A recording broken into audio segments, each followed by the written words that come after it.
Welcome everybody to the BC Real Estate Podcast, episode number 3. It's Ricky J with Jeff Chadha of JC Homes. How's it going, Jeff? Hey, Rick. Sorry, I just put my phone on vibe because I know last time you were getting upset with me that the phone kept on ringing. Yeah, sorry. It's on vibe now.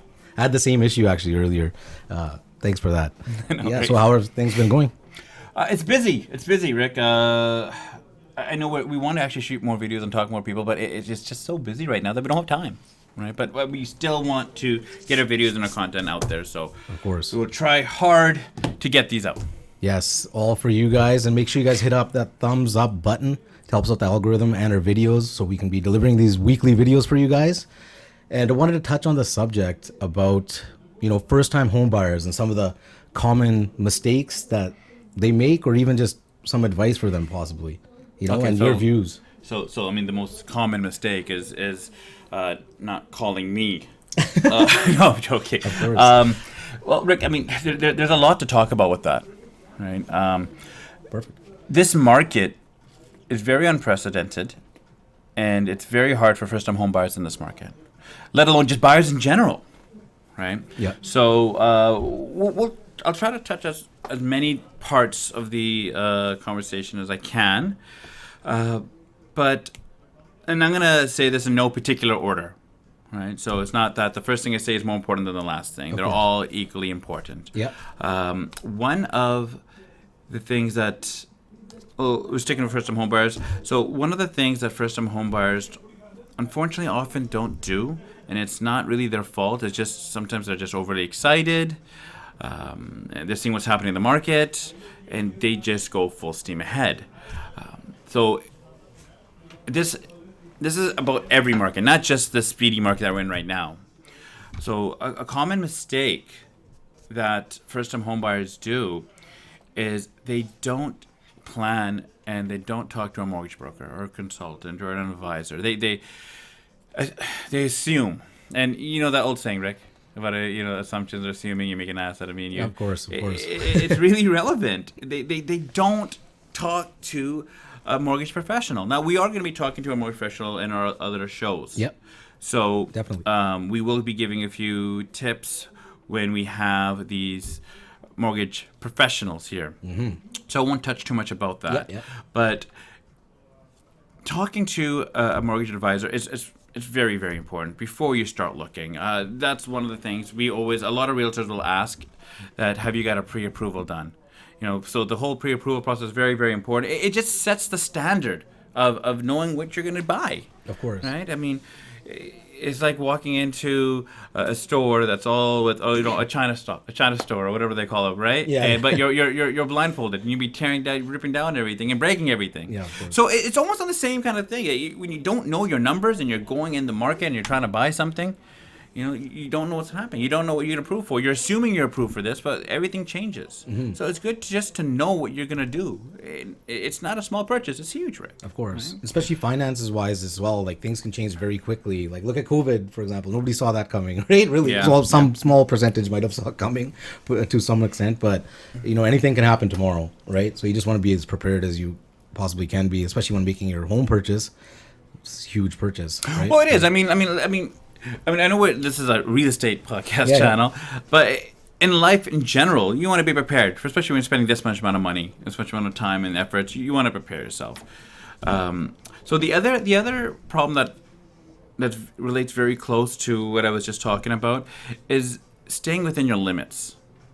Right. This also applies to today's market. That's here in British Columbia, especially the Lower Mainland. That's going crazy. Vancouver, Burnaby, Richmond, Surrey. I mean, it's going crazy everywhere. We just sold a property in Harrison not too long ago, and no one thought that it would go to those numbers.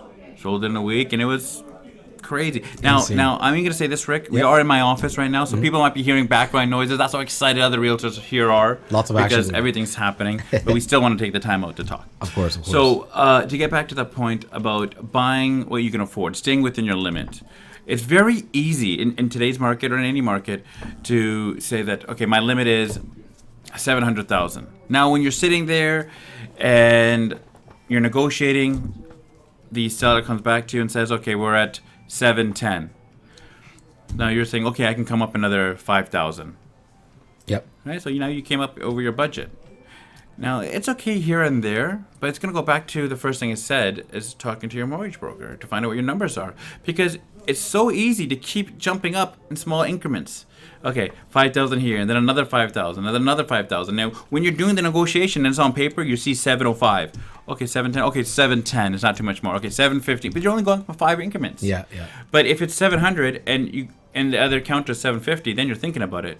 But if you keep going in small increments, right, you won't notice it. And that's sometimes where the problems happen, right? So it's knowing what you can afford, right, and staying within that range.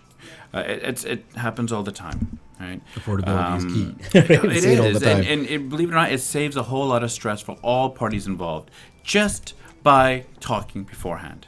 Right? It saves a whole lot of trouble. You'll actually be in a strong advantage going into offers because you'll know your numbers. Right? You're not going to say, okay, I'm going to need a 2-week subject to finance, and then you find out you can't get it. And I often tell people, Rick, about this. This is one of the stories I tell my clients, is how would you feel if you go to a car dealership and I'm here showing you this beautiful Ferrari. It's like, yeah, it's gorgeous. Look at this. You can picture yourself driving, and you're now picturing yourself driving. You can actually see this thing parked in your driveway.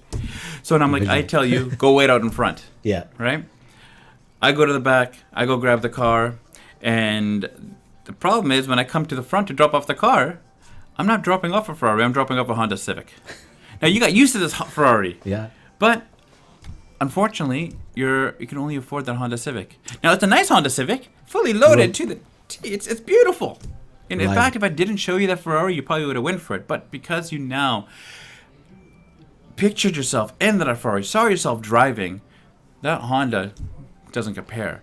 So we always tell my clients, don't put yourself in that situation, right? Where you're looking at something here and all of a sudden nothing looks good to you anymore, right? And you're only hurting yourself, right? So it's very important to know your ranges. And then the next thing after that, and all these mistakes and tips, they kind of correlate together, Rick. Right? Yeah, of course. Now this one might sound odd because of today's market, but today's market is not always going to last. It's not always going to be there. So this one might sound a little bit odd, but moving too fast is sometimes a very big problem for first-time home buyers. Of course. Right? They don't get the knowledge, they don't get the information, they just so anxious to get in there. Maybe their friends or families bought, and they might have their mom and dad saying, oh, well, Timmy just bought yesterday, or, Sarah bought a property. Jeevan got something last week. The fear of missing out, right? Yeah, that's real. You, Rick. It is real. It's so, and then it gets amplified even more when you're having outside factors telling you what's going on. So now you're getting all amped up here. You're like, well, maybe I should go jump in too. Maybe I should jump in too. And now you're so anxious. That's how I lost money in the stock market. Right? But you still got to teach me the stock. I don't understand what stocks. Right? Yeah, well, we're getting better, but the market's kind of doing its thing. Well, maybe we'll switch it around and we do you a video for stocks. We might keep listening, guys. But even this ties into the other topics too, right? They move in so fast. They don't get pre-approved. They don't know their budget range. They sometimes end up spending. Now, this might be good for sellers. They have a buyer like this, but we're talking about buyers here, right? So planning is, if anything, the whole underlying message of everything that we're going to talk about is planning. So when you're moving too fast, you're not planning. You haven't done your steps properly, and you might end up buying a lemon. You might buy a property that has too many problems. Property might have a grow up, and we will talk about grow up properties later on in another episode. But there might be issues. Even just sharing a personal story real quick about moving too fast. Earlier 2000s, I was born and raised in Quesnel, British Columbia, and we moved out here in the early 2000s. Did not know much about property or purchasing a property at all, right? So we ended up purchasing our home and then later on finding out all these problems. Like a lot of the electrical was on one breaker, and there was basically the builder who had built our house and neighboring properties did not the greatest job, and they cheaped out on a lot of materials, honestly, right? Like that's and I talked to my neighbors and I talked to some of my friends in the areas. We have similar homes, right? All the same issues, like almost identical. And so, it's because we didn't do our due diligence and did not know too much, and we're moving too fast because we were also in a rush at that point. Like we're like, okay, we got to move and we got to act fast because you can't waste time in this market either, especially in this type of market, but in general. Yeah, no, and your personal experience will resonate with a lot of people. So, I mean, we're going to touch on those kind of topics later on, and how to choose your agent as well. It's a very big topic that we're going to talk about. The underlying message on that video is going to be how to choose your agent as well. You just call me, but but let's get back to the topic. Yeah, right. Of course. The next thing that I would probably say from those three would, when you're buying a property, is try not to drain your savings, right? Knowing, and this is all going to tie into talking to your mortgage broker or your financial advisor. They should be all giving you these kind of tips too. Yeah, of course. Right? Knowing how to put your down payment down, knowing how much money to put down, knowing what other kind of costs there could be, right? So not depleting your whole savings. There's some things that happen in life. Well, right now we got COVID, right? And people lost. Some people got laid off.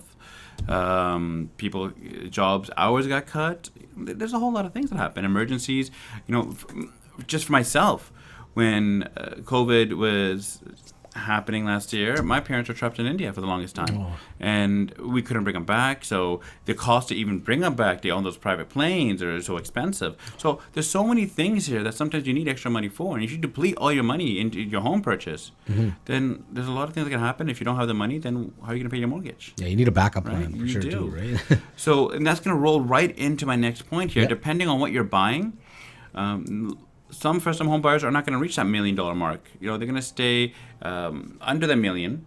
So it could be 3, 4, 5, 600, 800,000, but underneath that million. Now, oftentimes people or buyers first time think they need 20% down.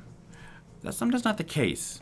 But there are advantages of going 20% down, and there's advantages sometimes of not. It all depends. And you need to know what you're buying. Once again, goes right back into the planning stage. Right now, we have a program where if you buy a brand new property under $750,000, you save on the property transfer tax, just like a first-time home buyer does when they're buying a property underneath that 525 part.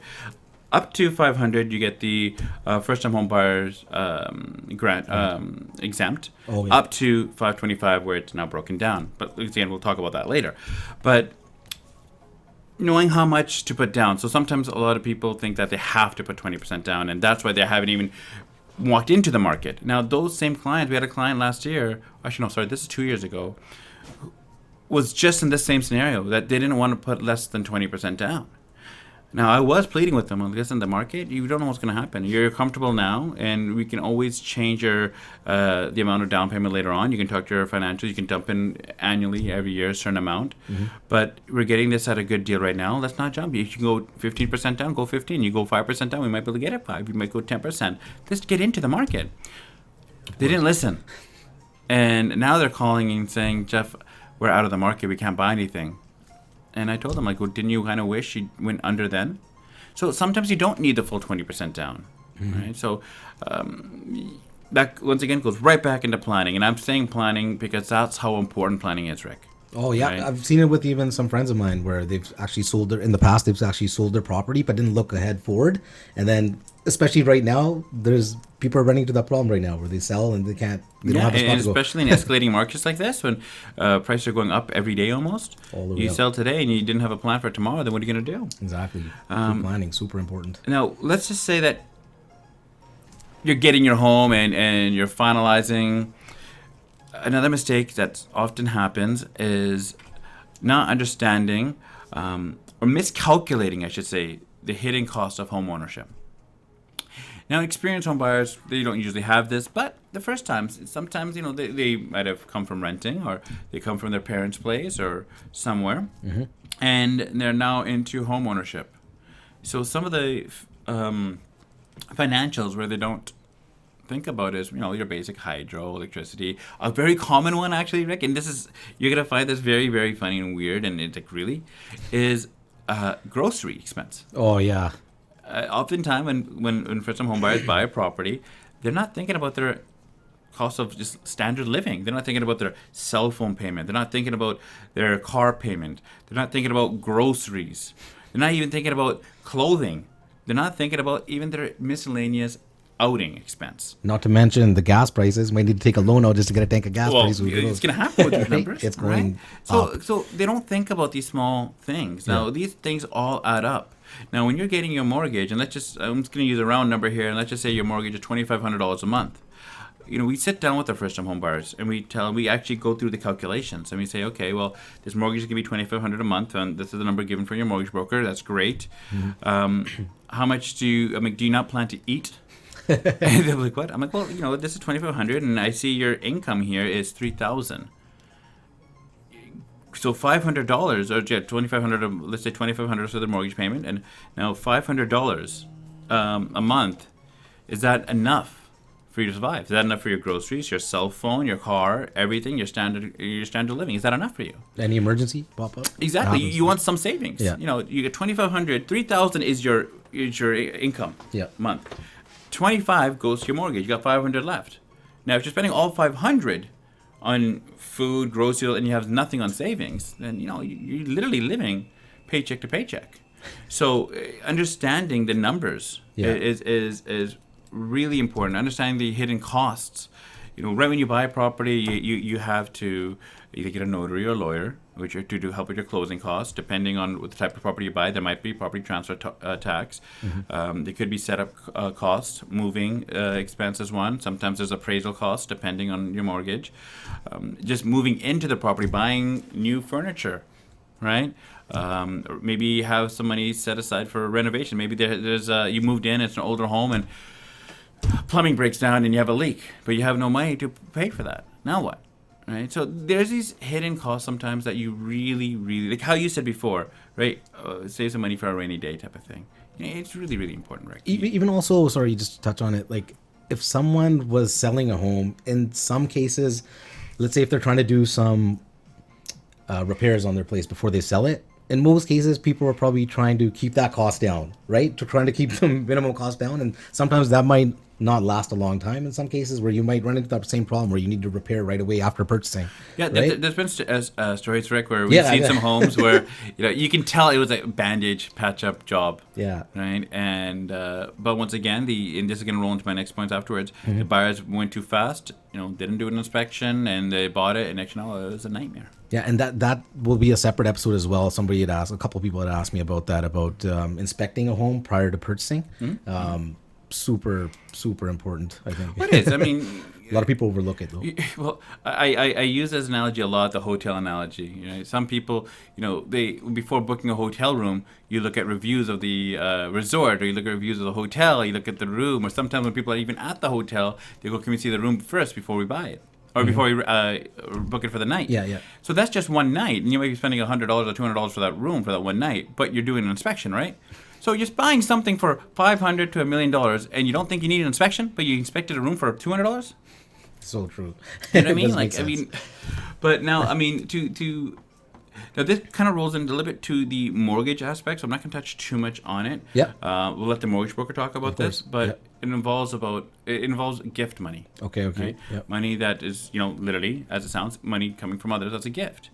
So some buyers don't know how to line that up. They don't talk to their mortgage broker fast enough, and they don't know the process of how to actually get that money from mom and dad and actually be able to use that as part of my down payment. Now, and when you're moving in a fast market today, you need to have all those things lined up, right?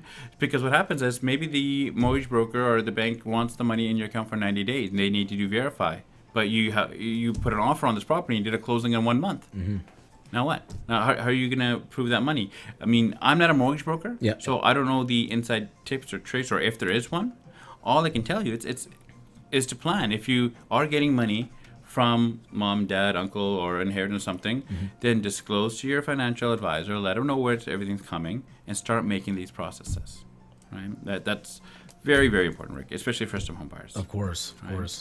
Now, before making this video way too long, because I do have to work as well. So because sorry. Because if I don't work, I can't make more videos. Yeah, right? We're trying to make it quick. I think this is a very, very important part. Not only in today's market again, but any market. A very big mistake that not only first-time home buyers make, but it's often mostly first-time home buyers, but any buyer in general, is having too much emotions involved. Of course. And Rick, it's when I say emotions, it's not just women out there. It's very emotional for men too. Of course. Right? Home buying is a very, very stressful, and it's also an exciting moment, but also very stressful. And especially in something like today's market where things are just going like this, it's very easy to get frustrated, very easy to be like, okay, well, that neighbor property's on sale too. Okay, well, you know what, let's just offer them 200,000 more. I just want it. We lost out there, we lost out there. It's kind of like when people play poker and they're on tilt. Yeah. Right? So buying on emotions, it can be very, very expensive. Right? Sometimes you overlook a few things. Sometimes you might overlook your own finances. You might overlook your own situation at home, right? Because you're just wrapped up. Now you lost on 3 other deals, and now you're like, okay, forget it. Either I'm done with this real estate market, or you know what, the next one I'm going to buy no matter what. You got to keep trying though, right? Well, it goes back the same way, Rick. I'm going to say this every video I always talk about is planning. Right? You don't be in this industry this long without knowing a few things. And the number one thing, if anything, I'd say it's all about planning, Rick. Planning, timing in the market? Yeah. And I know in episode number 1, we had mentioned about the timing in the market, and we just kind of touched on it. But then literally fast forward to 2 weeks after that, we're in Newton after that showing. And we ran into a nice gentleman in the area, and he was building a gorgeous home. And he just came out and started talking to us about the house, right? Yes. And, unfortunately for him, he was talking about a previous property that he'd sold literally about 3 months ago, November, December time, and he had lost out on a potential $200,000 because he had sold too early. And he was, said he was somehow pressured into some kind of selling it, or he had to sell for whatever reason. I remember. But but that sort of thing, like even hanging on to a property for 2 or 3 months can make such a big difference. Of like that large, substantial amount of money is a lot. And everybody has different financial backgrounds of what's happening in their lives. Sometimes someone had to sell at that point in time, which is understandable. Sometimes some people have more financial backing that they can hold, right? So everybody has their own reasons, but whatever your reasons are, right, it's best not to be hasty in your emotional decisions when it comes to finances, right? I mean, you could luck out and do something great with it, but oftentimes you might not, and you could end up losing a lot. So this is where sometimes I've had clients, or actually not my clients, where I've represented the seller, and a buyer has come in very, very anxious, saying, I don't need an agent, I want to buy now, and they are not looking at the strata document, they're not looking at anything, and just right in blind. Unfortunately, those buyers end up getting hit with a $30,000 to $45,000 special levy because they just didn't take the time. They didn't talk to their own agent. Their realtor, actually, I won't mention any names, their realtor never even came to the showing, didn't even look at the property, called me and said, we're writing an offer. Didn't ask for any documentation, but they called me after the deal completed and said, what's the special levy of $30,000? And I'm like, well, if you had read the paperwork and if you have done your job diligently, then your client wouldn't be in the situation. Unfortunately, your client rushed a lot, and I didn't know you were involved, right? I got you involved when you called me, but you yourself didn't take the time, and your client rushed it, and unfortunately, your client's in a position that it might be tough for them, unfortunately. But this wouldn't have happened if they planned it and didn't go so hard on it, right? Now, in certain markets, you have to, but if you are experienced enough to do it, then great. If you're a first-time home buyer, why the hell are you rushing so much like this? It's a lot of money. These people who've made lots of money in real estate, they, as you said, timing was a factor, planning was a factor, right? And they got luck. Luck has a fact to it as well. But they knew what they were doing. A lot of first-time home buyers, their first purchase can actually make or break them.